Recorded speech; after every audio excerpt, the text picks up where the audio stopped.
Bonsoir. Pour ceux qui ne me connaissent pas, je suis Guy-Claude Agbeton, rédacteur en chef adjoint, donc le titre ronflant, au magazine IDEA, où je m'occupe donc du design, d'architecture, en fait, de tout ce qu'on peut mettre d'agréable dans la vie, je dirais, pour faire large.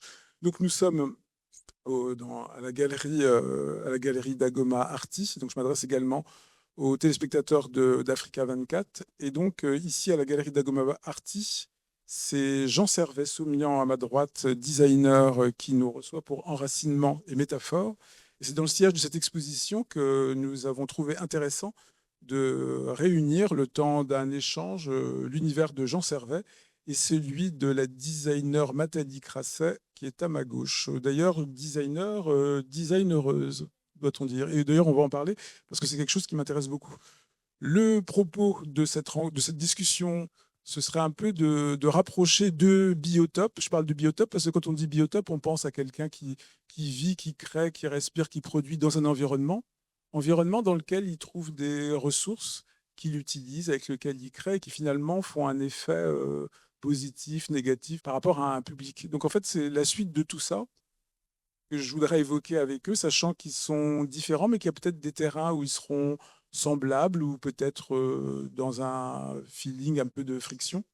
Et ça m'intéresse parce que je les connais tous les deux depuis longtemps. Je pense que je vais les connaître mieux et en même temps, je vais voir si j'ai rêvé ou pas de ce qu'il peut y avoir entre eux, des terrains communs, parce qu'on a des gens qui, par exemple, sont beaucoup concernés par la production industrielle classique, et puis d'autres que j'observe, comme on dit aujourd'hui, faire leur truc, c'est-à-dire développer des choses d'une autre façon, avec au fond ce qui pourrait être le point commun entre les deux, mais ça on le verra, une sorte d'intégrité conservée, entretenue dans la mesure du possible dans un monde assez compliqué.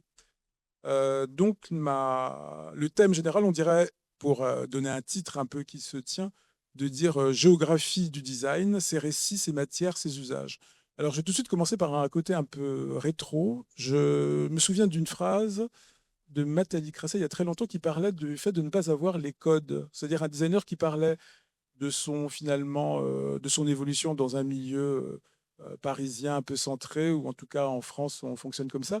Et en fait, la vraie question, longtemps après, c'est de vous demander qu'est-ce que vous vouliez dire par le fait de ne pas avoir les codes, de quel code s'agissait-il? Oui, en effet, j'ai dû dire ça il y a un petit peu de temps. Je viens d'un petit village de 80 habitants tout simplement et moi je viens de l'agriculture, je viens pas de la culture. En fait, c'est quelque chose de différent.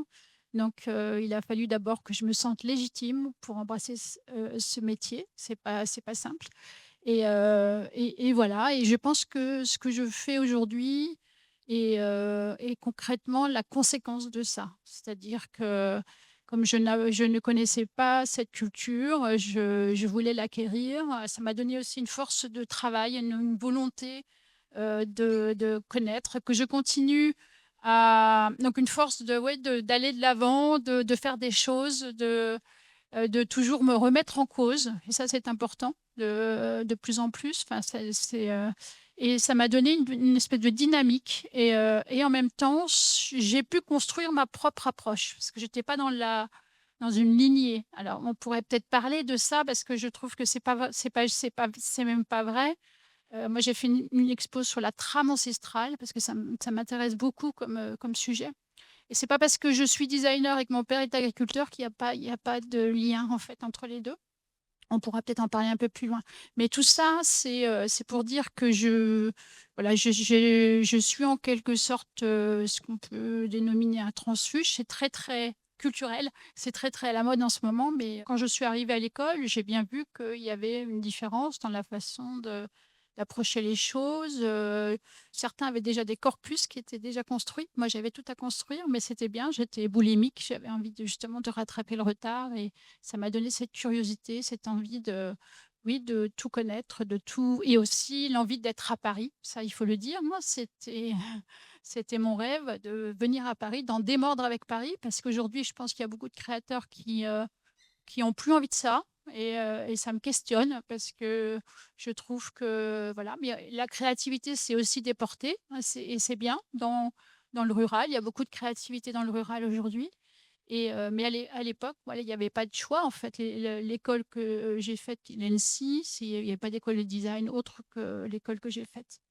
Non, Parce je que suis venue à Paris. Je faisais déjà des pas de côté, en fait. Je n'étais pas dans cette logique de faire des objets qui étaient portés par l'esthétique. Ça ne m'a jamais intéressé. Moi, ce qui m'intéresse, c'est de faire, on va dire, de l'anthropologie appliquée, hein, parce que le design, ça peut être vu comme ça. J'ai tout de suite senti que quand on faisait une forme, on était excluant. Parce que si on n'avait pas la même culture, et je le savais moi-même, parce que je n'avais pas la même culture, donc je n'avais pas la même façon de dire les choses. Donc ça, je l'ai senti très tôt à l'école. Et j'ai eu de plus en plus de preuves que c'était vrai. On peut prendre un objet, on le met dans une galerie, dans un white cube, on prend l'objet, on le met dans la rue. Là, il ne va pas avoir du tout la même lecture. Bon, ça, c'est juste un exemple. Et donc, je me suis dit, je ne peux pas compter sur la forme. La forme ne me permet pas de parler à tout le monde. Donc, sur quoi je peux compter? Je peux compter sur les rituels. Donc, manger, s'asseoir, voilà, voilà, et c'est comme ça que j'ai commencé à travailler sur des scénarios. Donc c'est pour ça que c'est pas des objets. Moi, je n'aime pas parler d'objets. La matérialisation se fait pas. Elle peut se faire de temps en temps sous forme d'objets, mais c'est plutôt des scénarios d'usage, de vie, et aujourd'hui, je me dirais de logique, puisqu'on doit quelque part se retrouver des nouvelles logiques. Les enjeux d'aujourd'hui nous imposent, en fait, hein, de trouver ces nouvelles. proposer des Ouais. scénarios. Donc, en fait, ça s'est fait assez naturellement, puisque je faisais déjà ce pas de côté, hein, de pas voir ce métier comme l'idée de travailler juste sur la fonction ou de donner forme, mais petit à petit, ça a pris d'autres échelles aussi, puisque je fais de l'architecture, mais je dois dire, j'ai une pratique élargie du design. Je trouve ça très pratique que le design ne soit pas une corporation très, très organisée, en fait, hein, parce que ça nous permet justement de pousser les limites et voilà. Et je travaille avec des commanditaires qui sont très, Mais je me rends différents. compte que vous avez aussi un vocabulaire à vous, c'est-à-dire dès les premières interviews, il y a une chose dont je me souviens, c'était le mot pratique, c'est-à-dire pour parler de votre propre métier, vous disiez souvent ma pratique. Oui. C'était pas un métier ou quelque chose pour lequel on met en avant toujours sa vision, comme si on avait trouvé un peu comme un gourou par là. C'était pas du tout ça. Il y avait le mot pratique et puis le mot typologie. Oui, oui, typologie, ça veut dire il y a plusieurs façons de faire les choses et c'est pas en rapport avec la forme justement. Donc ça voulait bien dire que je m'appuyais pas sur la forme, mais la façon de combiner les choses donne une typologie et il y a voilà. Donc travailler sur les typologies, travailler sur les systèmes aussi parce qu'on est sur voilà. Souvent on a besoin d'avoir des pratiques systémiques parce qu'on est dans des mondes complexes. Voilà, donc c'est déjà pas parler que de la forme et de la fonction. Pour parler des scénarios, il y avait aussi cette création que vous aviez fait avec les artisans, j'allais dire déjà, parce qu'à l'époque, on s'intéressait peut-être pas autant aux artisans qu'aujourd'hui, avec Demo et Pérez, la colonne d'hospitalité, qui justement s'appelait Quand Jim monte à Paris. C'est-à-dire c'était... Et d'ailleurs, dans l'usage, il pouvait être concerné, mais le Quand Jim monte à Paris, je sais pas, ça va... Il faut avoir déjà un petit appartement, sinon ça fait pas Oui, sens. en fait, voilà, ça voulait dire on reçoit quelqu'un de province et on n'a pas un 600 mètres carrés. Voilà. Donc voilà, ça dépend qui vous côtoyez. Moi, Non, mais c'est-à-dire que c'est-à-dire l'endroit d'où je parle avait un petit côté, c'était quand même les grandes heures de la décoration, le design. Oui, Moi, j'étais un extraterrestre, en fait. Hein, quand j'ai sorti ce projet, il n'y avait pas de forme, c'est une colonne. Donc, en fait, moi, je voulais donner la forme de l'hospitalité. Qu'est-ce que ça a comme forme, une hospitalité? Et donc, c'était... Mais je sentais fortement, et c'est la première pièce de mobilier que j'ai faite. Et je suis allée avec Bruno et Philippe. On a pris les prototypes, on est descendu à Milan, on a fait une expo. Pour moi, c'était un test, en fait. Si les gens me disaient oui, ça sert à quelque chose, ou je vais continuer dans cette voie-là. Et ça a été merveilleux parce que les gens passaient. Alors au début, ils ne comprenaient pas trop parce que ça ne ressemble pas à un lit. Ou, voilà. Puis souvent, c'était la femme qui expliquait à l'homme. Ça m'a... Non. Si. Je mens pas, mais c'était beau. Puis il y a beaucoup de gens qui souriaient. Donc ça m'apportait beaucoup. Puis il y en a d'autres qui sont venus vraiment me serrer la main en disant « faut continuer comme ça ». Voilà. Donc en fait...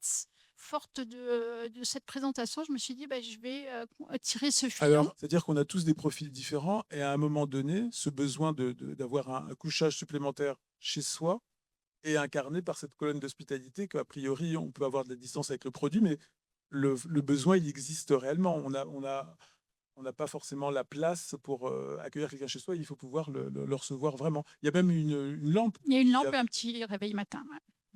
Donc ça crée l'espace. Donc on voit bien que c'est pas une matière, c'est pas c'est pas l'objet qui compte, mais c'est le geste, la gestuelle, offrir l'hospitalité et créer l'espace. Un espace qui va disparaître après, mais c'est aussi ça, c'est ces notions de Et ça ne faire ce s'arrange geste. pas plus tard, alors que vous êtes plus connu, quand vous commencez à faire des hôtels. Mhm. Donc avant d'être dans le désert tunisien, à Nice, qui n'était pas encore une destination si branchée que ça, qu'on Non, non, croyait non, un peu on en a. rétro, je me souviens d'un article dans Libération qui s'appelait Dans la tête de Nathalie Crasset, Mhm. et que j'ai lu avidement en me disant peut-être que je vais en savoir plus, parce que libellée comme ça, elle va encore nous expliquer un scénario, un fonctionnement. Et là, finalement, les images aussi parlaient, parce qu'on voyait bien qu'il y avait des zones différentes où les gens étaient invités à avoir, j'allais utiliser un mot avec une espèce de blocage, parce qu'aujourd'hui on l'utilise à tort à travers, une expérience différente. Oui, bah, c'était vraiment ça. C'était à l'époque, on nous vendait en fait des hôtels où on était partout pareil, où on nous vendait le fait d'être à la maison. Oui. C'est complètement aberrant. Au contraire, un hôtel, ça peut être un moment où on découvre quelque chose, où on essaie justement d'autres façons d'habiter. Et voilà. Et donc ça a été une grande aventure, ce e-hôtel avec Patrick et Philippe. Ça a été, c'est des commanditaires avec lesquels j'ai travaillé depuis sur de nombreux projets. Et c'était, on a fait exactement ce qu'on voulait en fait. Donc voilà. Donc c'était la première. Bah non, c'était pas la première architecture, mais vraiment l'idée c'était aussi de dire, on va travailler pour les curieux. Parce qu'il y a toujours un peu des positionnements, voilà, comment on fait, voilà, pour qui on travaille, etc. Et là, l'idée, c'était de dire, on va travailler pour les curieux. Les curieux, ils sont curieux de la ville, ils sont curieux de l'autre, ils sont curieux de ce qu'on mange. En fait, et ben, ça va donner une atmosphère complètement intéressante dans ce lieu. Ça va pas être justement... Donc, d'énormes espaces communs, parce que l'idée, c'est pas de rester dans sa chambre. On a en effet une expérience, il y avait 9 expériences différentes dans les chambres, mais beaucoup d'espaces communs et surtout cette idée de dire qu'on va collaborer avec tous les lieux qui défendent le contemporain à Nice, puisqu'à l'époque, c'était très, très, très conservateur, on va le dire, hein, et que voilà, l'idée, c'était aussi d'affirmer le monde contemporain Et à Nice rebelote dans avec... le désert tunisien oui, quelques années plus tard, dans un oui, contexte complètement différent, en oui, Afrique complètement du Nord. différent. Il se trouve que Patrick a un papa tunisien, une maman espagnole, et il est français. Et il voulait montrer qu'on pouvait aussi créer une structure contemporaine en Tunisie. Alors, pas des structures contemporaines comme on en a beaucoup dans le sud, qui sont des hôtels avec 200 chambres, etc. Et aussi en bord de mer, non, dans le désert, parce que avoir l'expérience du désert, c'est important. Voir cette combinaison, en fait, de l'homme et de la nature, cette interdépendance, et puis déjà comprendre que on est dans le désert, près du désert, donc en fait, on n'a pas tout. Donc en fait, comment on fait avec ça?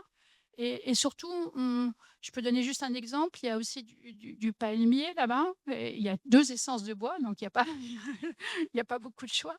Et en fait, le palmier, il va être épuisé dans tous les sens. En fait, on va utiliser les racines, on va utiliser l'écorce, on va utiliser les branches, on va utiliser les feuilles.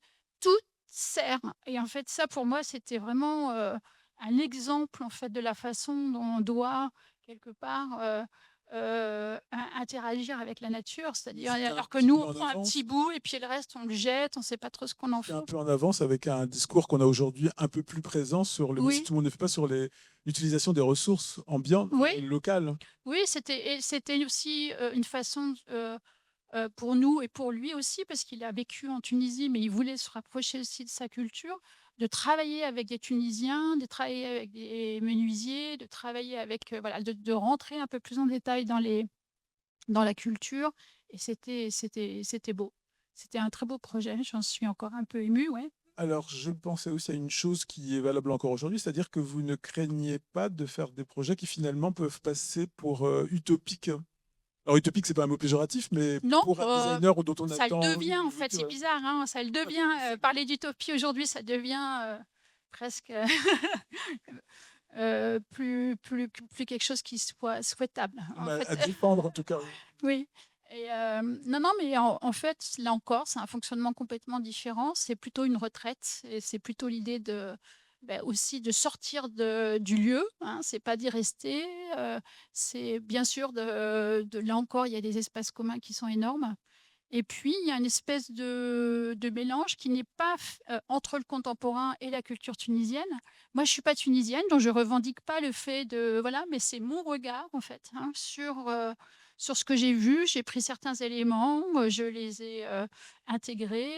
D'autres, voilà, j'essaie de faire une symbiose, en fait. Et le lieu, je crois, est assez réussi parce qu'en fait, c'est à la fois être autre part, mais ça crée vraiment une dynamique. Moi, j'aime bien être dans des lieux assez actifs, en fait, hein, où on se sent actif. Alors, on peut être en introspection, mais en même temps, on a envie de sortir du lieu parce qu'il y a plein de choses à voir.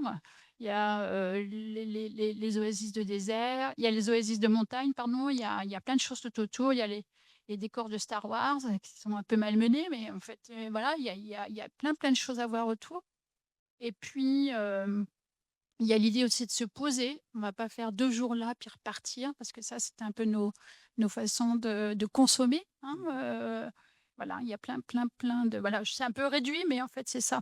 Dernière question de cette partie biographique. Qu'est-ce que vous retirez de ces voyages? Est-ce que c'est un cliché de penser qu'on en revient forcément enrichi d'une façon qui peut être après utile ou quoi? C'est Oui, plus compliqué que ça. non, non, on en revient enrichi. Ce qui pose problème aujourd'hui, c'est qu'on peut... Enfin, moi, nous, on s'interdit un peu de voyager, donc... voilà, et on ne peut pas l'interdire à nos jeunes, en fait, en tout cas. Moi, je pense que ce sont c'est les enfants qui vont prendre le relais maintenant, mais parce qu'on l'a trop fait. Enfin, moi, j'en ai profité, ça m'a vraiment nourri, hein. Moi, je me nourris de la vie, en fait, de regarder la vie. Donc, de se décaler dans des pays où on vit différemment, mais ça me donne beaucoup d'idées, de changer, de décaler justement les choses. La façon de s'asseoir, la façon de partager, la façon de tout fait sens en fait et plus on va dans une culture, différente et plus les choses apparaissent avec clarté en fait. C'est dans une situation, on se dit: «Ah bah, pourquoi d'un seul coup on se sent bien là? Pourquoi il y a quelque chose qui se» ben voilà, il faut essayer de décortiquer ça. On C'est va vrai que le changer. design français est reconnu quand même, il faut le dire, hein, même si le design milanais, italien est plus connu, peut-être, mais parce que les Italiens ont compris que c'était une force, économique, le design et nous on n'a pas encore compris ça. Mais globalement, la force du design français est quand même reconnue. C'est pas quelque chose qu'on peut réduire à un type d'approche, comme par exemple, on peut parler du design hollandais où tout de suite on voit quelque chose, arriver. Non, le design français est diversifié, il y a et ça c'est ouais et ça c'est multiple et ça c'est quand même une très belle chance. On a eu aussi d'ailleurs, Philippe Starck, on peut en parler, hein, parce que c'est lui qui a ouvert les portes en fait, hein. Si on peut travailler, aujourd'hui, c'est il a donné une réalité économique aussi au monde On du a design. beaucoup parlé de Philippe Starck, mais enfin de cette époque-là, parce qu'il Oui. était effectivement aussi, il était comme une sorte de publicité vivante pour le design. Oui, Ça, il a, il il a a fait continué à beaucoup faire il a connaître fait la com pour tout le monde, ouais. cette notion. Mais en même temps, pour rappeler le contexte, Mais pas seulement, il avait des projets vraiment manifestes, Philippe Starck. Regardez au début, même dans l'industrie, il a construit des maisons, sans architecte, il a fait quand même, des choses incroyables. Non, je veux dire, il ne faudrait pas l'oublier parce qu'aujourd'hui, il y a la jeune génération qui ne regarde pas ces projets-là et qui regarde un peu ce qu'il a fait dans le hein? la première question que je voulais poser à Jean Servet, c'était ton plus ancien souvenir de design et dans quel contexte? C'est-à-dire la fois où tu t'es finalement dit que du design, ça pouvait être cette chose-là, sans même penser à en faire ton métier. Alors, ta question, elle est très intéressante parce que je me suis jamais posé cette question. Mais comme tu es gentil. Mais moi, en fait, le design, je suis arrivé par hasard. C'est un hasard et si je veux revenir à ta question, la première fois où j'ai compris quelque chose, où là, j'ai senti la force du design, c'était à ma première biennale de Saint-Étienne en 2002, 2 ans après que je débute le design. Et là, Saint-Étienne, ça a été pour moi, c'est là où j'ai compris. Je pense. C'est là où j'ai compris. Moi, je fais le truc à l'envers. Je me dis, parce que plus tard, je me dis, mais pourquoi je suis en train de faire ça aujourd'hui? J'ai compris que quand j'étais gosse, en fait, Mm. tout revient à l'enfance. Mm.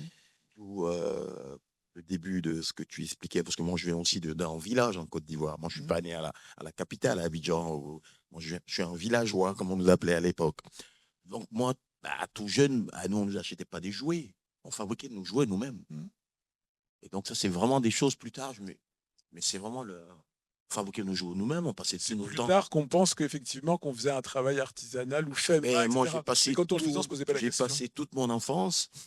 Les mercredis, on n'allait pas à l'école. Les week-ends, on faisait que du foot et fabriquait des jouets. Mm. Enfin, on passait tout notre temps ça, en fait. Et donc, plus tard, moi, je me retrouve à Abidjan où j'arrête l'école. Donc, dans la famille, quand tu arrêtes l'école, il faut aller apprendre un métier. Mm.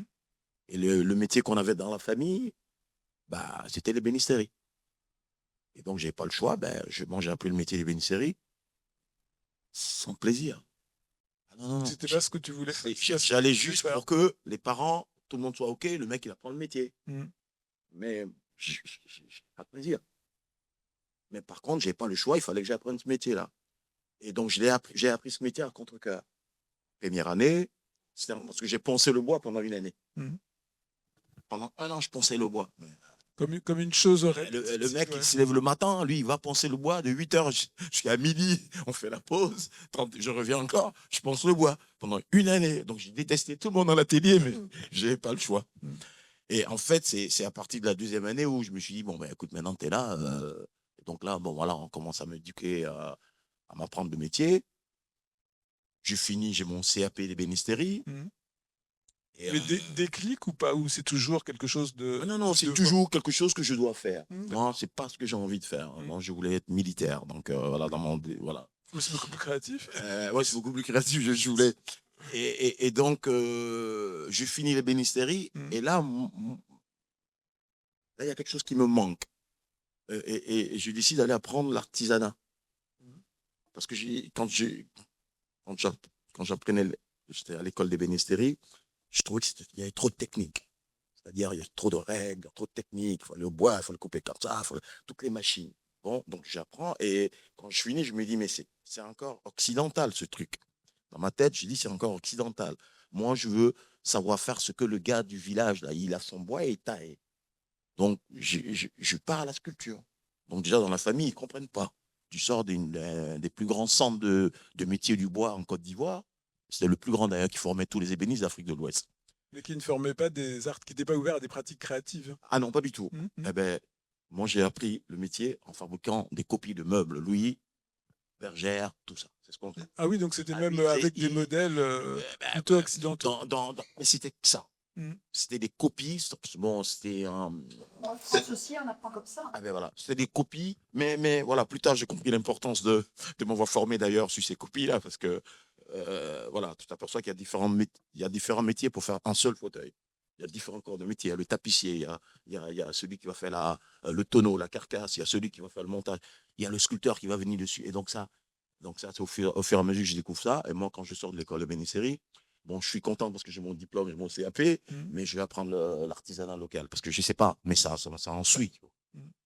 Donc j'arrive à Bassam, chez mes grands-parents, le village, première capitale coloniale en Côte d'Ivoire. Donc c'est une ville, c'est une petite ville d'artisans en fait. C'est que des artisans, 3000 artisans de chaque côté. Fabrique que de l'artisanat. Et donc moi j'atterris à Bassam, qui est aussi le village de ma grand-mère, pour apprendre la sculpture. Et le premier artisan sur qui je tombe, c'est un vieux qui sculpte, un vieux des rois. C'est un sculpteur des rois. Ces gens-là, ils sont rares. Et ce monsieur, il taille le cocotier. Donc c'est ma rencontre avec cette plante. Et là, je suis bouleversé.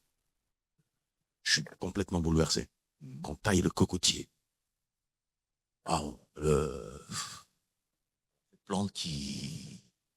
Je savais même pas qu'on pouvait... Oui, d'ailleurs, donc c'est même encore aujourd'hui, c'est pas forcément... Ouais. Et donc là, je suis scotché, je lui dis, je vais apprendre le métier, je vais apprendre à tailler. Donc, je pose la question, mais vous faites quoi avec le cocotier? Donc il me dit, si tu veux apprendre, arrête de trop te poser des questions, assieds-toi, apprends-la d'abord, on va te montrer. Donc là, je pars dans une aventure où ma famille ne comprend pas. Le mec, il sort de l'école, et il va faire quoi? Il va faire quoi là-bas, là, chez les artisans? Donc, je passe 2 ans. Je découvre le cocotier et c'est là où le plaisir arrive. Mhm. Et donc, ce parcours en Côte d'Ivoire est 2 ans de sculpture et après, je quitte le pays pour des raisons familiales. Mhm.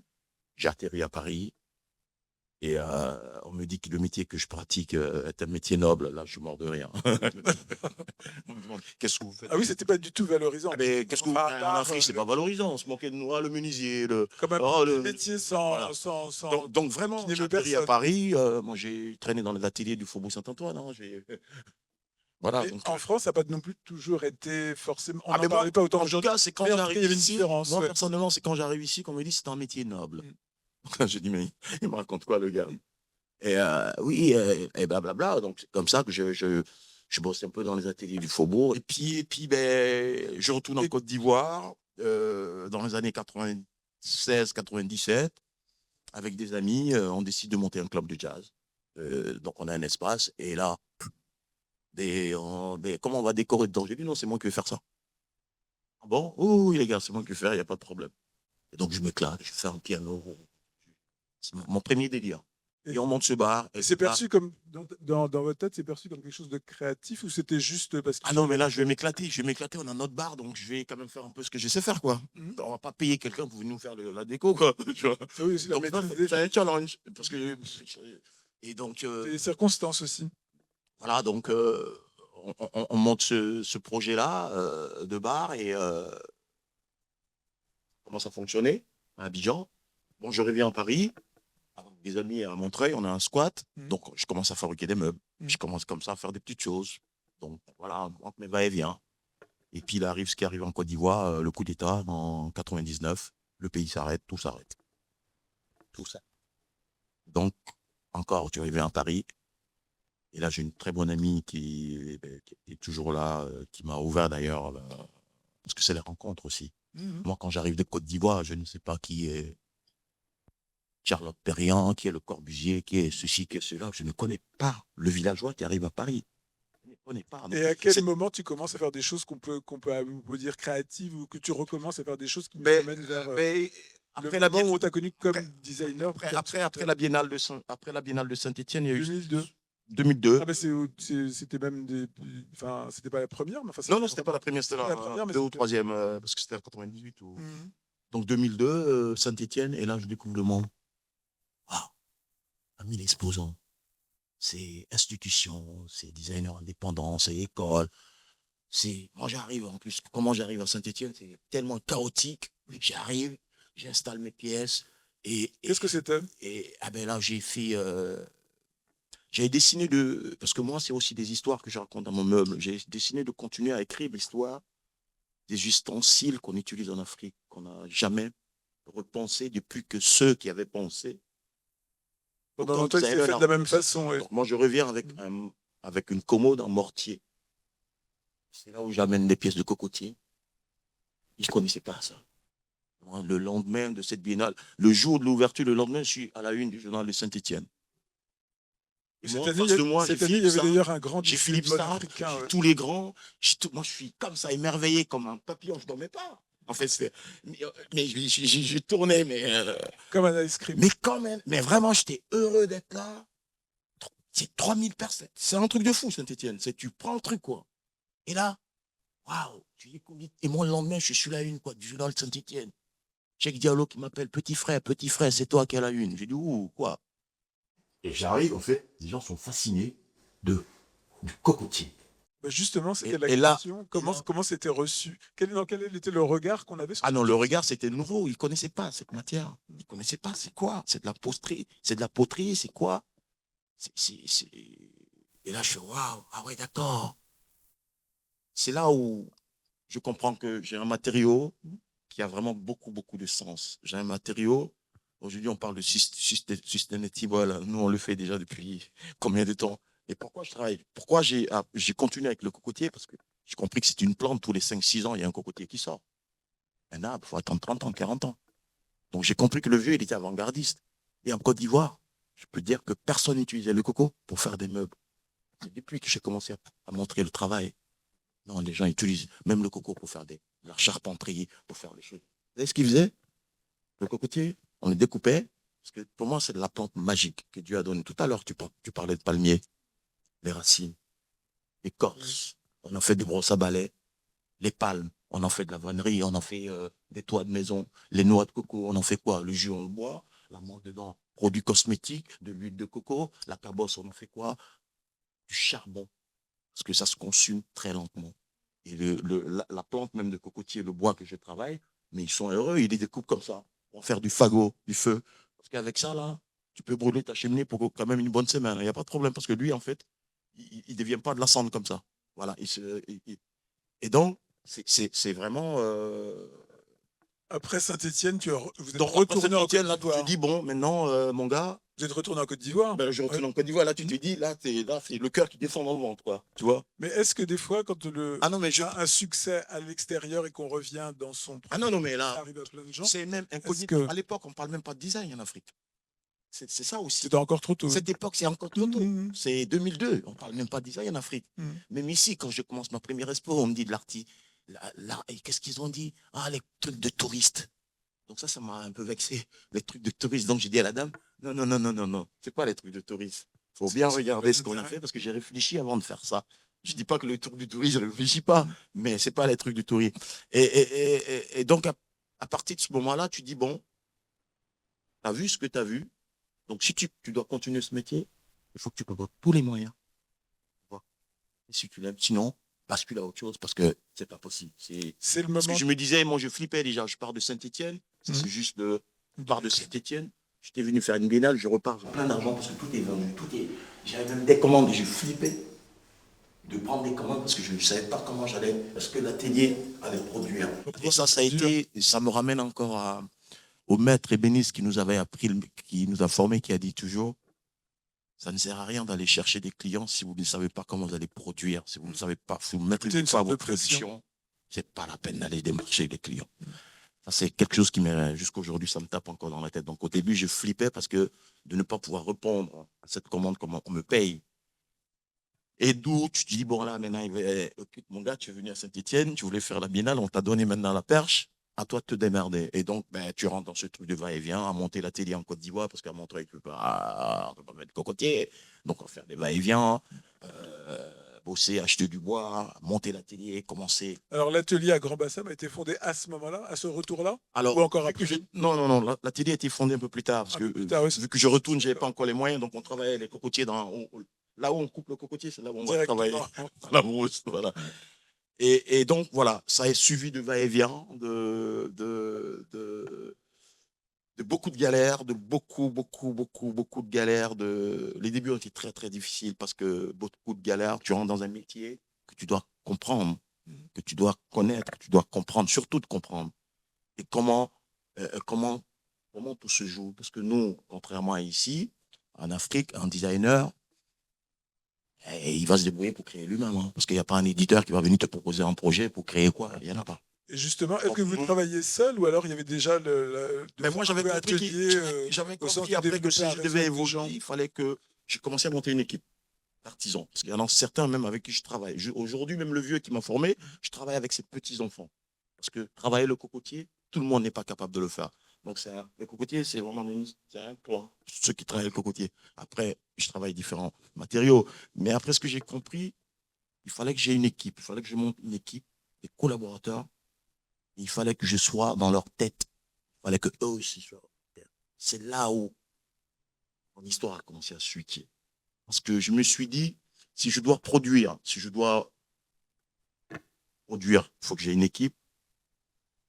Et même si j'ai une équipe, s'ils ne comprennent pas la démarche que j'ai, surtout en Afrique, les choses sont souvent très compliquées au niveau même de la création. Et donc, c'est des gens avec qui je passe du temps. Les collaborateurs, c'est une famille, moi. Aujourd'hui, j'appelle l'un à l'atelier, je fais juste un trait, deux traits, il peut savoir ce que je lui demande. Parce que ça, j'ai compris que si je ne faisais pas comme ça, je n'allais pas pouvoir produire, je n'allais pas pouvoir fonctionner.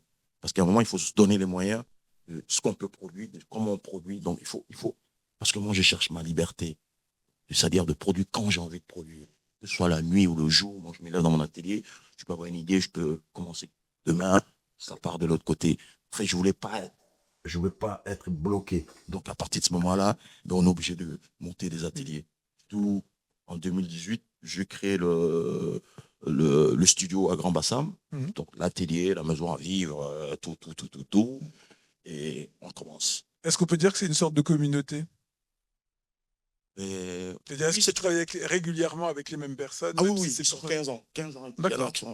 15 ans, je forme des jeunes qui sont avec moi, mais mes vieux collaborateurs sont 15 ans. 15 Alors ans. justement, il y a une question que je vais vous poser à tous les deux, c'était de savoir si on n'est pas justement à une époque où par rapport à ce modèle de création et de production industrielle, est-ce que finalement cette façon de travailler qui fait plus penser à l'artisanat, est-ce que c'est quelque chose, est-ce que c'est une alternative, j'allais presque dire un peu sèchement, viable par rapport au fait qu'on continue à consommer énormément et que la Ben, production elle est toujours aussi forte.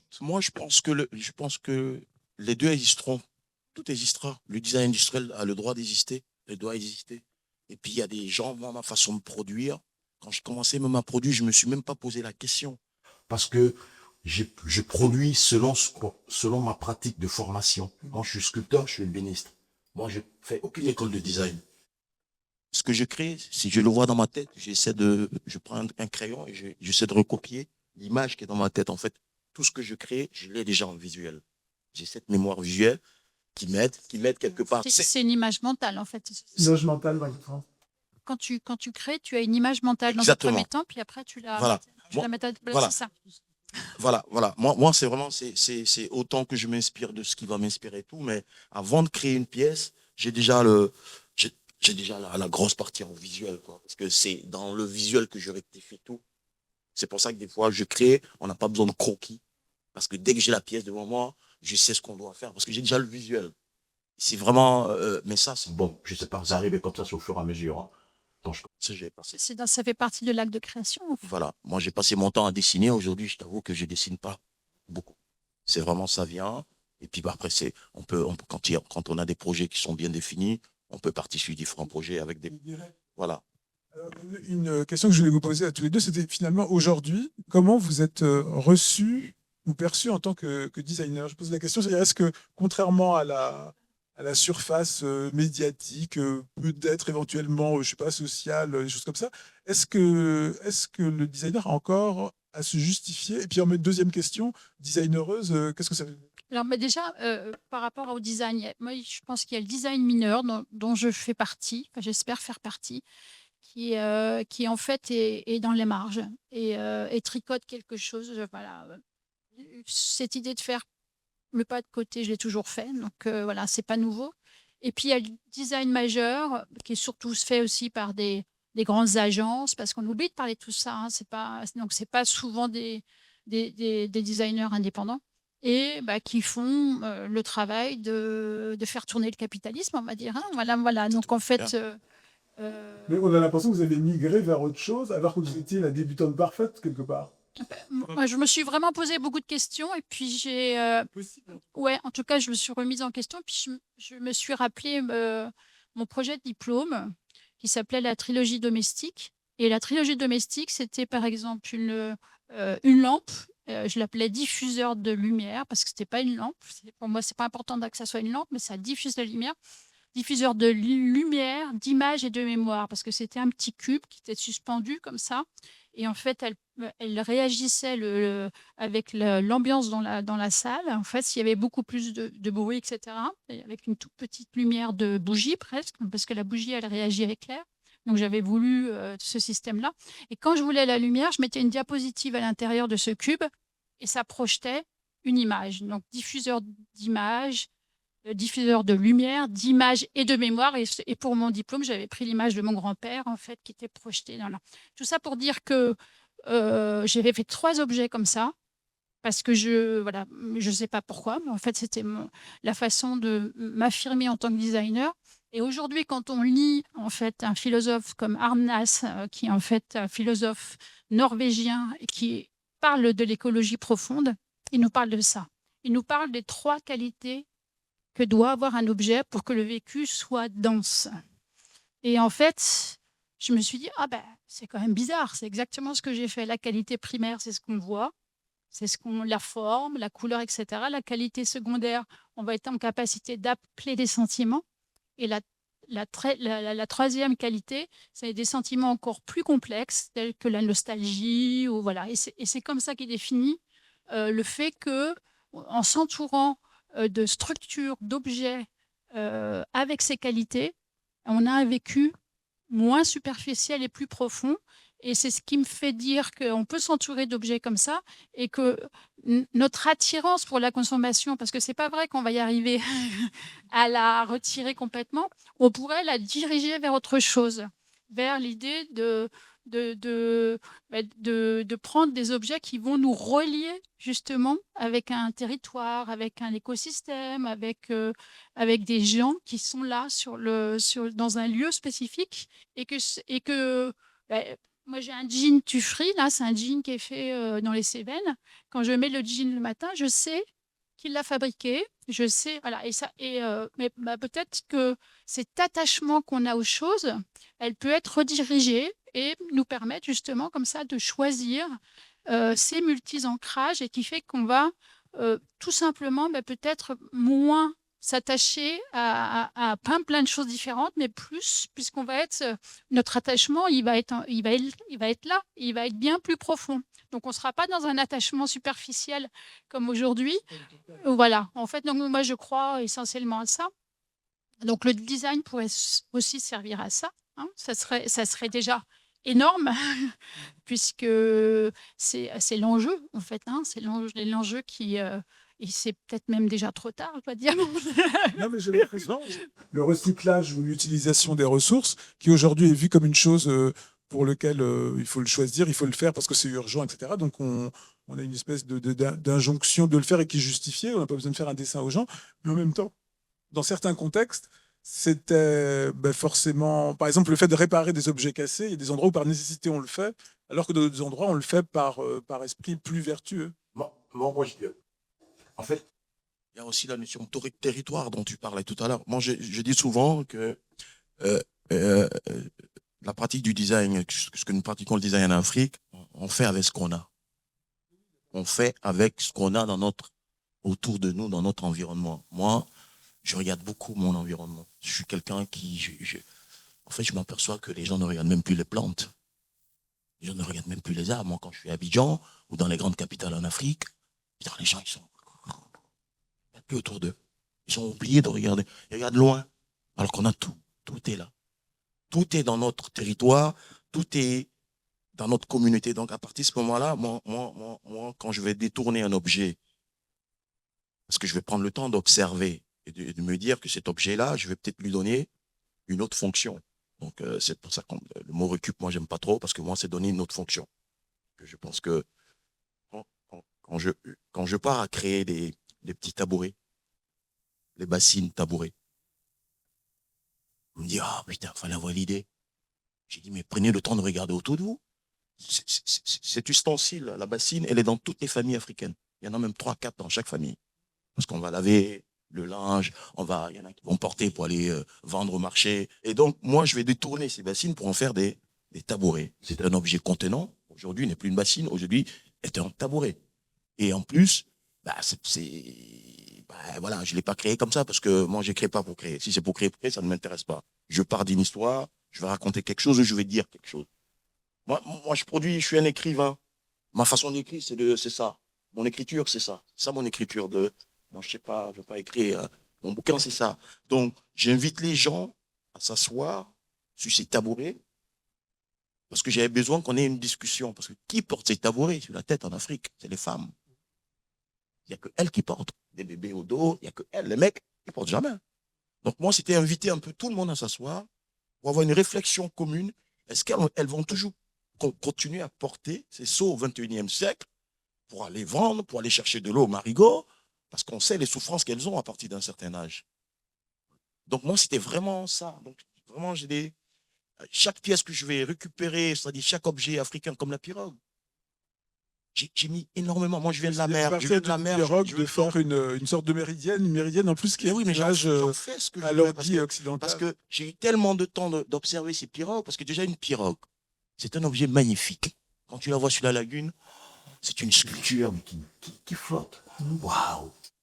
Et en plus, en les observant, je m'aperçois que C'est des pirogues qui sont taillées à l'époque dans un seul tronc d'arbre. À l'époque où on pouvait encore couper du bois en housse-dé puis tailler. Aujourd'hui, c'est encore compliqué. Parce que, voilà, même dans les brousses, ça devient compliqué. Et je m'aperçois que toutes ces pirogues, elles sont taillées dans des troncs d'arbres. Elles ont une histoire. Elles ont du vécu. Minimum, c'est 12 ans de navigation. Minimum, c'est que je travaille. Et elles ont du vécu.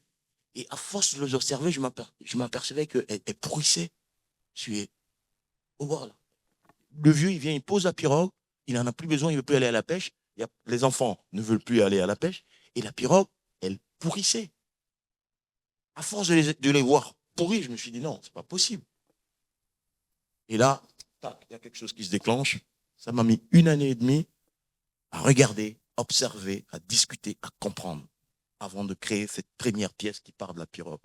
Donc j'achète cette pirogue au pêcheur. Une pirogue qui fait 6,50 m, 7 mètres. Les plus courtes, c'est 6,50 m. Aujourd'hui, j'en ai tellement fait que je les connais un peu par cœur. 6 mètres, j'achète cette pirogue. C'est vraiment assez excellent l'histoire. Je prends la pirogue. Vu qu'elle est longue, je ne peux pas la mettre dans le camion tout seul. Je me dis, bon, on va la couper en deux parce que je vais travailler des pirogues de 3 mètres pour en faire des canapés ou des méridiennes. Ça peut rentrer dans la maison. Je veux couper la pirogue. Il me dit, ah non, vous ne coupez pas ma pirogue. Alors que je viens de l'acheter, sa pirogue. Il me dit, vous ne me coupez pas ma pirogue. Il me redonne mon argent. Et là, bon, il y a un truc encore qui... Mais pourquoi? Je viens de l'acheter. Et il ne veut pas. Ok, bon, il n'y a pas de problème. On prend la pirogue, on la fout dans le camion, on fait 1 kilomètre. On s'arrête, on coupe en deux, on repart. Quand je fabrique cette pièce, je vais chercher le vieux. Je le ramène, je dis, voilà ce que j'ai fait ta pirogue. Et il était bouleversé.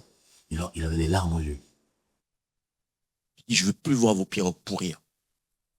Donc, il m'a dit, je me rappelle encore, il dit, je serai l'homme qui va t'amener toutes les pirogues. Aucune pirogue va pourrir. Par contre, ce que je voulais savoir, c'est pourquoi on ne pouvait pas les couper. Pourquoi il trouvait que c'était presque... Mais oui, mais là, tu comprends que quelqu'un qui a vécu 15 ans... Oui, pour eux, c'était comme si comme si on abattait un arbre. Tu es en train de... Lui, il a vécu 15 ans dedans. Il a navigué, il a des histoires à raconter, sa vie, lui-même. Oui, c'est pas uniquement un outil. Mais c'est pas un outil, c'est pas un ustensile. Lui, c'est sa vie. Donc déjà, il te vend sa vie, et en plus, tu veux couper sa vie en deux. Et là, c'est là où je vois la dimension mysticiste, sociale, mais tout qui vient dedans. Et à partir de là, j'ai dit, il faut vraiment que je fasse voir ce que je suis en train de faire. Et donc, l'histoire a commencé comme ça. Et donc, j'essaie à chaque fois de revisiter, j'essaie à chaque fois de donner du sens aux choses qu'on essaie d'oublier. Parce que c'est aussi ma démarche. Parce que le design, je pense que c'est aussi notre identité. Ce qu'on est, ce que nous sommes, ce qu'on va donner aux gens, ce qu'on va partager, ce qu'on va créer ensemble, ce qu'on va amener... Et je crois que ce n'est jamais arrivé. Vous n'avez jamais signé quelque chose où on a l'impression que vous n'avez pas trouvé votre compte. Tout est fait avec un interlocuteur qui est à vos normes, aussi à vous, dans un sens. En fait, oui, j'ai eu la chance d'avoir quand même au début posé une approche et après, on est venu me chercher pour cette approche. C'est-à-dire, ça, c'est complètement différent. Et moi, je ne vais pas travailler avec quelqu'un avec qui je ne partage pas les valeurs parce que ça ne sert à rien. Il faut comprendre, en fait, que le métier de création, on met des années à construire ça. Et ça peut tomber très rapidement. Si on travaille avec quelqu'un qui ne comprend rien à ce qu'on fait et qui, à un moment donné, va nous toucher à ce à quoi on croit, notre moteur, en fait, c'est... Voilà. Et donc, ça, je ne le comprenais pas au début, mais petit à petit, on comprend que c'est quelque chose qu'il faut protéger. Donc, j'ai eu cette chance, en quelque sorte, d'affirmer assez avec quand j'y monte à Paris, mais même avec d'autres choses, une approche particulière. Et après, alors c'était compliqué parce que cette approche n'était pas formelle et les gens sont quand même plus aptes à reconnaître une approche formelle.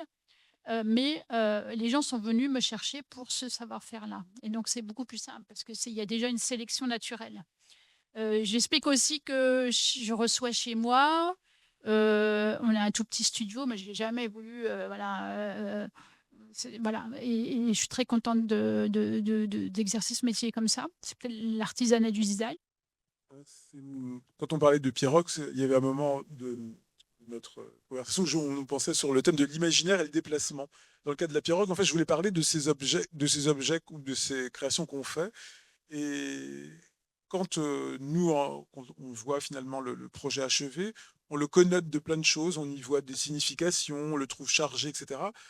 Et jusqu'à quel point vous pouvez en fait charger ce que vous faites, l'emmener dans une Bah, direction. Là, je parle de presque le côté un peu poétique des objets. Jusqu'à quel point ça, c'est lisible. si ça tourne dedans, ça peut aller très très vite, comme pas vite, mais ça tourne. Et à partir de ce moment-là, je commence à raconter mon histoire, la matière. Donc là, quand je reviens à ta question, ben moi j'essaie toujours un peu de poésie dans mon travail parce que c'est mes fleurs. Parce que voilà, moi je pense aux fleurs, donc c'est de la poésie. Donc moi dans ma pirogue, quand je travaille cette pirogue, pourquoi d'ailleurs elles sont tapissées de vélo?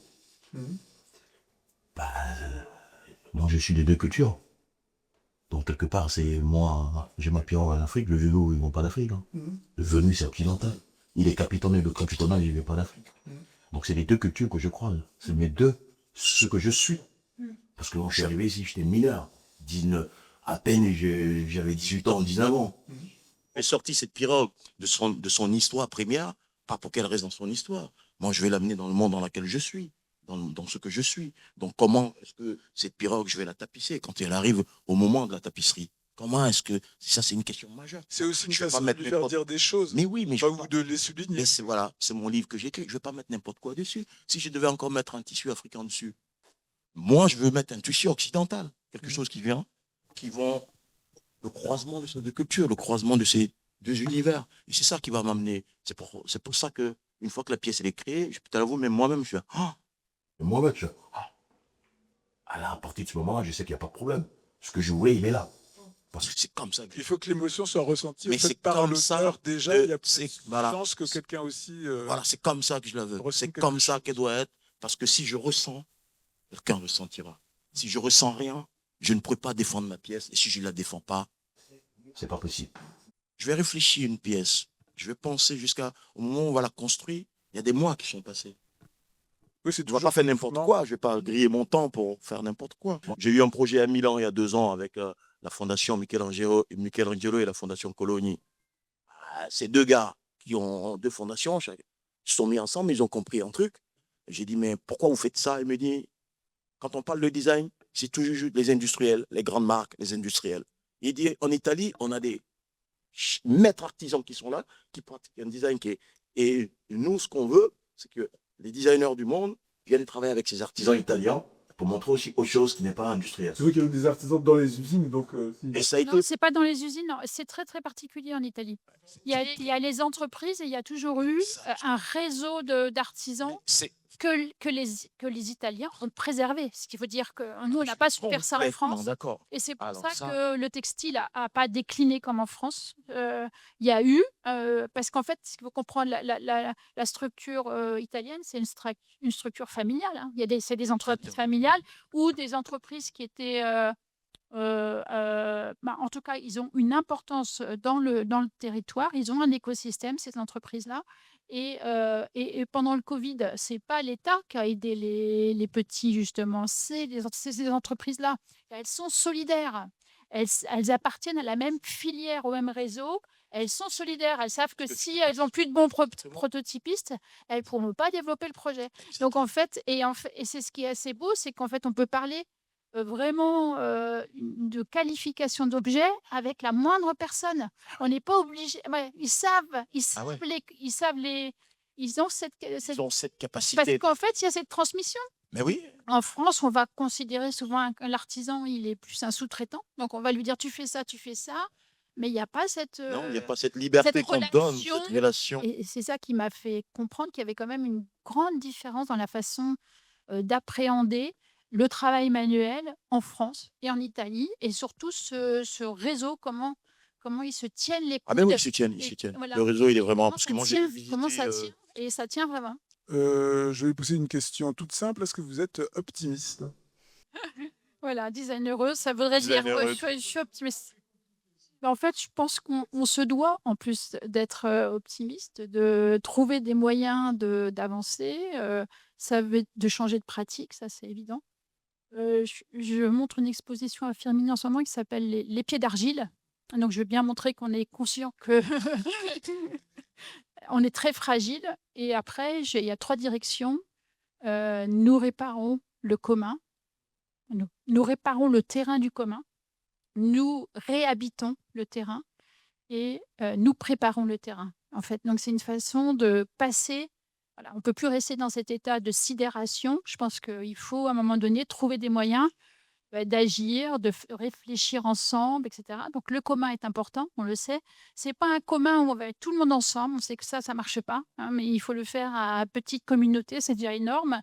Et puis, moi aussi, quelque part, j'écris, je fais des petites fantaisies qui me permettent d'être des bouffées d'imaginaire comme ça, qui me permettent de sortir de... Voilà, et qui, en fait, représente exactement comment je travaille. Et avant, je n'osais pas penser que c'était un genre littéraire, mais c'en est un, où je vais mettre des choses qui viennent de mes considérations plus intimes, par exemple ma relation à la matière. Donc j'ai fait un projet dernièrement qui s'appelle La communauté des cratères. Donc c'est un peu prospective aussi, mais ça pourrait exister. C'est-à-dire, j'imagine que on va en fait habiter les carrières et les transformer en cratères. Habiter les carrières, ça veut dire aussi gérer ce monde abîmé. La plupart du temps, les carrières, il faut savoir que le BTP a déchargé ses déchets dedans. Donc, donc voilà, donc en fait, ça veut dire qu'on va être amené à pouvoir gérer ça, devenir des spécialistes aussi, parce que c'est ça, en fait. Dagonier, qui était un philosophe qui est décédé, appelait ça la philosophie du retournement. Il a été un des premiers à parler de ça, c'est-à-dire comment le déchet devient une ressource. Mais voilà, donc il y a tous ces états d'esprit à avoir. Et donc là, dans cette carrière, j'imagine qu'on réapprend à faire ça et on se soigne et on soigne en même temps le carrière qui est en fait un peu voilà, le nombril de la Terre, en fait, en quelque sorte. Voilà, donc c'est une petite histoire qui vaut ce qu'elle vaut, mais en tout cas, ça donne un peu d'espoir. Voilà, ça donne au moins, je ne sais pas, il y a des possibles. Il y a des possibles. Ça veut dire que c'est dans le local, ça veut dire qu'il y en a partout. Donc aussi, ça veut dire que c'est pas obligé d'aller à l'autre bout du monde. Aussi, pour faire des choses, ça veut dire que on peut se mobiliser. Ça réconforte de penser qu'on n'est pas complètement comment dire, dépendant de cette situation et qu'on ne peut pas protéger certains endroits.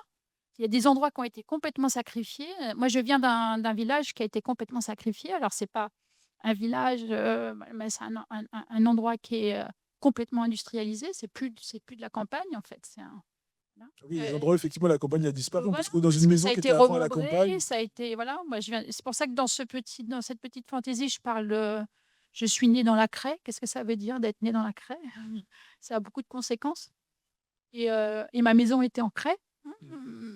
Donc voilà, qu'est-ce que ça... Et bizarrement, ça m'a fait penser à Carrare, parce que c'est la même chose, c'est ce blanc, en fait, qui aveugle. L'hiver, l'été, quand le soleil arrive, c'est éblouissant.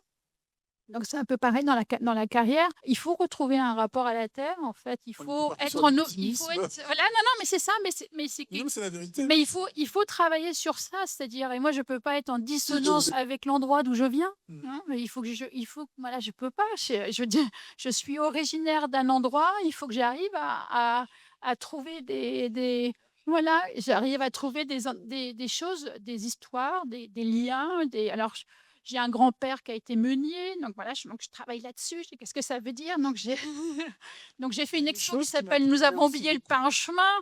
Voilà, je bataille. Je pensais à une chose dont on était parti sur l'optimisme, donc on a. Oui, mais ça me donne de l'optimisme. Mais c'était le fait ministère de Guise qui était considéré aussi comme une utopie, et de penser que, comme par hasard, c'est vous qui pour de vrai faisiez des oui, j'ai fait des petits intérieurs. On va réactiver certaines chambres. C'est merveilleux parce qu'il y a des rencontres. En effet, c'est beaucoup de rencontres. Et puis à un moment donné, il y a des gens qui se sont entendus sur ce sujet. On a les mêmes valeurs quelque part. Ils sont dans des projets. C'est un projet culturel, mais en même temps, c'est un projet de vie. Comment on habite sur place. C'est un projet d'hospitalité. Je suis venue chez eux, ils m'ont proposé de travailler sur l'hospitalité. Voilà, c'était ça. Donc, en fait, je me suis dit, la meilleure chose, c'est de proposer aux gens de pouvoir dormir dans le Familistère, parce qu'en fait, là, on le visite, mais on ne comprend pas vraiment voilà, comment on vivait dans ce lieu. Et vous, sur l'optimisme? Tant mieux. Tant qu'on vit, tant que je vis, tant que je vais pouvoir me réveiller tous les matins, si je ne suis pas optimiste, vaut mieux que je crève, quoi. Non, mais Moi, j'ai même pas le choix. Moi, je vais me servir du monde avec tout ce qui se passe, de bon ou de pas On bon, s'adapte. pour me nourrir, pour essayer de continuer à proposer mon écriture. Je suis optimiste parce que quand je vois des jeunes venir me voir pour me présenter leurs projets, que je les aide à réaliser leurs projets, que je les amène un peu de ce que je sais et qu'ils continuent à m'appeler, ben moi, je trouve que c'est optimiste parce que nous, on a besoin d'eux. On a besoin de la génération qui arrive derrière. On a besoin d'eux aussi. Il y a toujours de la transmission qui se Ah fait, ben, on va dire. La transmission, pour moi, ça fait partie de Ok. moi. Je ne l'ai pas choisi, c'est venu comme ça. Parce que je ne peux pas concevoir que si je sais quelque chose que. Pour le partager. Moi, on m'a pris le métier, on m'a donné quelque chose. Je ne l'ai pas acheté, on m'a donné. Donc, si moi, je peux le redonner demain, ah ben, moi, je ne vais pas me poser de questions. Il se trouve que bon, je le pratique déjà. J'essaye de donner. Si je le fais, c'est parce qu'en même temps, je sais qu'il y a des lacunes. Tu sais, moi, je fais un appel à candidature, et je sélectionne. Et puis, j'essaie de trouver des gens qui vont financer ce projet parce que moi, voilà. Donc, c'est mes clients, c'est des chefs d'entreprise, c'est des orientés qui me battent, le pognon. Et chaque designer, c'est 1 an. Parce que en 3 mois, je peux rien leur donner. En 2 mois, rien. 1 an. Comme une Mais école. moi, j'apporte j'apporte ce que j'ai vécu, moi, mon vécu. Parce que je sais que faire du design, surtout en Afrique, il faut avoir de l'argent. Parce que l'artisan avec qui tu vas travailler, lui, il faut le payer. Il faut le payer, oui. Ton bois, il est couché. Lui, il n'a pas de problème. Il faut le payer. Donc, ces jeunes qui ont envie d'embrasser ce métier, qui viennent me voir, qui me tapent à ma porte. Mais si je ne le regarde pas, c'est que après 25 ans de carrière en design, si je n'influence pas la jeunesse de mon pays, c'est que j'ai rien fait. C'est que moi, ce que j'ai fait, personne n'a compris. Et donc, c'est pour ça que je suis optimiste, parce qu'ils viennent taper à la porte tous les jours. Tous les jours, j'ouvre mon mail, j'ai combien de jeunes. Aujourd'hui, ils ne viennent même plus. D'autres même viennent d'Europe. Donc, je suis optimiste. Ce n'est pas le mot de la fin. Il y a sûrement des questions dans l'audience. Ah, Merci beaucoup, c'était passionnant d'avoir vos différents regards. Moi, j'avais une question sur la question de la transmission, justement. J'ai l'impression que en Afrique, il y a beaucoup d'artistes qui transmettent aux jeunes artistes. C'est-à-dire, une fois qu'ils ont réussi, ils créent des structures et c'est ces structures qui va leur permettre justement d'aider des jeunes artistes. En France, j'ai l'impression que c'est plus l'État. Il y a ce rôle-là, mais peut-être que dans le design, c'est un peu différent. Et en Italie, du coup, vous disiez que c'est beaucoup les entreprises aussi qui... Ils forment des écosystèmes et donc les entreprises, elles s'appuient sur des plus petites, des prototypistes, toutes sortes de, voilà, de micro-entreprises. Et en fait, ils s'entraident, en fait. Quand on parle avec un artisan, on peut parler de la même chose qu'avec un industriel. Ils ont les notions, en fait, de qualité d'objet, en fait. Je ne sais pas comment dire, mais je vais le résumer comme ça. La transmission en France, bien sûr, on a beaucoup de bonnes écoles. Moi, je le précise quand même parce que c'est pas... Non, il faut le dire, en fait, c'est pas... Voilà. Voilà. Après, chacun fait comme il veut avec la transmission. Moi, je vais aussi beaucoup dans des écoles qui ne sont pas des écoles de design. En ce moment, j'ai beaucoup de projets dans les lycées techniques professionnels parce qu'ils sont très fragilisés. Il y a comme une idée que l'alternance serait mieux. Mais donc, il y a des structures d'alternance, mais dans les structures d'alternance, il y a les entreprises qui interviennent et qui décident en fait qu'est-ce qu'on va apprendre aux élèves, alors que les lycées professionnels, c'est pas ça. Donc en fait, il y a quand même un certain nombre de métiers qui doivent perdurer, hein, qui peut-être aujourd'hui sont fragilisés parce qu'ils sont moins utilisés, voilà, mais c'est important de garder ces savoir-faire. Et je vais dans des contextes complètement différents, toutes sortes de transmissions, j'aime bien ça. Et j'enseigne à la aide à Genève pour un projet spécifique où j'emmène les étudiants quelque part. En fait, depuis 12 ans, c'est pas nouveau, hein. Je les sors de l'école, on fait une semaine de création, une semaine de production et une semaine où on va construire sur place et où on voit le résultat de ce qu'on fait. Voilà, donc ça peut être des projets. On a fait un poulailler au 104, là on est à Firminy, on intervient dans un séchoir collectif, on réactive un séchoir collectif avec un théâtre de marionnettes par exemple. Donc voilà, c'est plein de projets et voilà, et c'est comme ça que je conçois plutôt la transmission. Et puis il y a la transmission à mes enfants qui compte aussi beaucoup. Une autre question? Bonjour, c'est une question pour vous, Nathalie. J'avais connaissance de ce projet que vous aviez fait au Zimbabwe, je crois que c'était dans le début des années 2010, qui avait donné lieu à une exposition au National Gallery, je crois, qui s'appelait Basket Case. Et vous étiez parti travailler avec une communauté de femmes qui faisaient de la vannerie et qui Ouais. avaient un savoir-faire d'excellence. Alors, c'est intéressant, peut-être que Oui, vous en on dire n'en a plus pas sur le parlé. projet. Et en fait, c'était peut-être là où, en fait, c'est un projet qui était.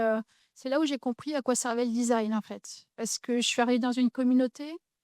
J'avais entendu dire qu'un artiste s'était posé avant dans cette communauté, puis il avait montré son dessin, un truc assez grand et tout ça. Et les femmes avaient dit non, non, non, nous, on va pas faire ça, ça nous apporte rien. Pragmatiquement, il dit je vais faire des petits croquis à la main, je vais pas arriver avec mes schémas 3D, etc. Et en fait, j'ai essayé de regarder comment je pouvais leur apporter quelque chose. Et ce quelque chose, ça a été simplement de dire on va faire une petite forme en vannerie, et en fait, comme une espèce de gourde. Il y avait cette notion de gourde. Ils fabriquaient des plus grandes gourdes. Et donc, chacun va faire ça. Puis après, on va mélanger. On va en faire des objets, comment dire, des objets fonctionnels. Par exemple, je prenais 3 gourdes et je faisais un plateau dessus. Donc, ça, c'était, voilà. Ou je prenais 3, ou c'était même un espèce de faux vase. Tu vois, c'était pas forcément fonctionnel. Et ce qui était assez beau, c'est que moi, je ne savais pas, les femmes ne mélangeaient pas leur travail. C'est-à-dire qu'elles faisaient toutes voilà, un objet. Et en plus, il y avait des masters, des femmes qui avaient beaucoup d'expérience, et puis il y avait beaucoup de jeunes. C'est très vivant, hein, parce qu'en fait, il y a des bébés, il y a, voilà, oui, voilà, ouais, ouais, et en fait, elles venaient de loin. C'était un centre social. Alors, il y a beaucoup de designers qui sont tombés dans des centres qui n'étaient pas des centres sociaux, qui étaient des centres qui étaient faits pour produire. Moi, j'ai compris ça après, c'était plutôt un centre social, hein. Donc, il y avait de la vannerie et aussi du tissage. Et, c'était très beau parce qu'en fait, à chaque fois que une pièce était terminée, c'était des chants. Et après, ils ont mélangé leurs fameuses gourdes pour faire des objets communs. Et ça n'avait jamais ça n'avait jamais existé. Chacun faisait sa pièce normalement. Et donc, et en même temps, ça faisait sens parce que c'est assez compliqué de partir de pièces détachées et de les mettre ensemble. Donc là, les masters prenaient voilà, les femmes qui avaient plus d'expérience montraient qu'elles avaient aussi ce savoir-faire. Et après, il y avait cette question de dire mais qui a fait quoi, etc. Non, je voulais pas qu'il y ait cette question de signature parce que ça fait pas sens. Mais par contre, chacun choisit une couleur de laine parce que moi, je voulais savoir. Voilà. Et en fait, donc sur les objets, tu avais 2, 3 couleurs. Et je me suis aussi aperçue qu'il y avait la couleur noire de la laine qui revenait souvent. Et c'était une jeune femme qui n'était pas trop intéressée au départ et qui d'un seul coup est devenue, s'est pris de passion pour peut-être grâce à la liberté, parce que cette gourde-là, je leur ai dit, c'est à vous vous pouvez en faire ce que vous voulez. Voilà, vous pouvez imaginer maintenant d'autres objets qui sont faits avec ça. Et donc, peut-être qu'elle a été intéressée justement par cette idée d'avoir cette liberté de ne pas refaire toujours la même chose, mais d'inventer d'autres choses. Et j'ai vu des projets après avec ce petit brin de laine noir, ce qui m'a réconforté dans l'idée que le design, au moins, il a pu servir à ça, faire en sorte que quelqu'un ait envie de s'investir dans cette pratique, et puis aussi de faire ensemble. Voilà, c'était déjà pas mal. Je vous remercie tous d'être venus en foule à cette heure. Parce qu'on sait très bien qu'on peut parler de Z autrement, mais on ne le fait pas tout le temps. Donc si on a pu le faire ce soir et que d'autres personnes ont pu le voir, je suis très content et j'espère que vous aussi. C'est un grand plaisir. C'est un grand plaisir.